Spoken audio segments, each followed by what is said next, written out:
Hello bien-aimés, bienvenue aujourd'hui jeudi 16 janvier 2025 pour notre nouvelle édition de la Rhapsodie des réalités. Le titre est « Retrancher les œuvres des ténèbres ». Prenez le casque du salut et l'épée de l'esprit qui est la parole de Dieu. Éphésiens 6, le verset 17. Dans Jean le chapitre 8, le Seigneur Jésus évoque l'incapacité des chefs religieux juifs à comprendre son message. Il dit « Pourquoi ne comprenez-vous mon langage? Parce que vous ne pouvez pas écouter ma parole. » Jean 8, le verset 43. Pour eux, ces paroles n'étaient que des discours, des sermons qui ne pénétraient pas leur cœur. Mais pour d'autres, c'était la parole vivante et agissante de l'Esprit. La parole agissante de Dieu dans votre esprit que vous déclarez opère des changements. Lorsque vous voulez changer les situations désespérées, vous déclarez sa parole. C'est ce que Paul appelle l'épée de l'esprit dans le verset d'ouverture. La parole parlée est active. Le mot parole est traduit du grec rhéma. Il est également traduit par parole dans Hébreu 4, le verset 12. Car la parole de Dieu est vivante et efficace, plus tranchante qu'une épée quelconque à deux tranchants. Maria Brassondo.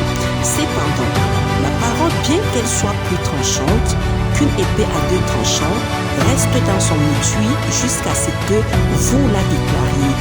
Lorsque vous la proclamez, elle devient le glaive tranchant qui anéantit les œuvres des ténèbres. Dans Apocalypse 1, verset 16, l'apôtre Jean, se référant à Jésus, a dit « Une épée aiguë à deux tranchants sortait de sa bouche. » Cela ne signifie pas véritablement qu'une épée sortait de sa bouche, mais que ces paroles étaient une arme puissante. Pendant qu'elle sortait de sa bouche, le mot grec stoma est utilisé pour désigner la bouche et il fait référence à l'avant ou au bord d'une arme. Votre bouche est l'avant ou le tranchant d'une arme.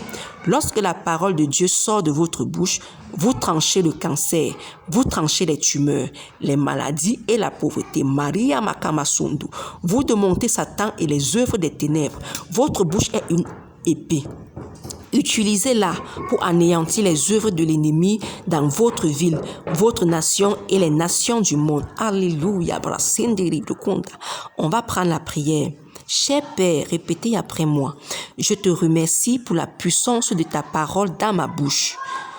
Lorsque je proclame ta parole, les situations s'alignent avec les réalités de la vie glorieuse que tu as établie pour moi en Christ. Par mes paroles, j'apporte la guérison et la santé, la délivrance, la victoire et le succès à mon monde. Au nom de Jésus, Amen. Étude approfondie. Hébreu 4, le verset 12. Apocalypse 1, 16. Éphésiens 6, 17. Alléluia. Commence à ma série en parlant en langue.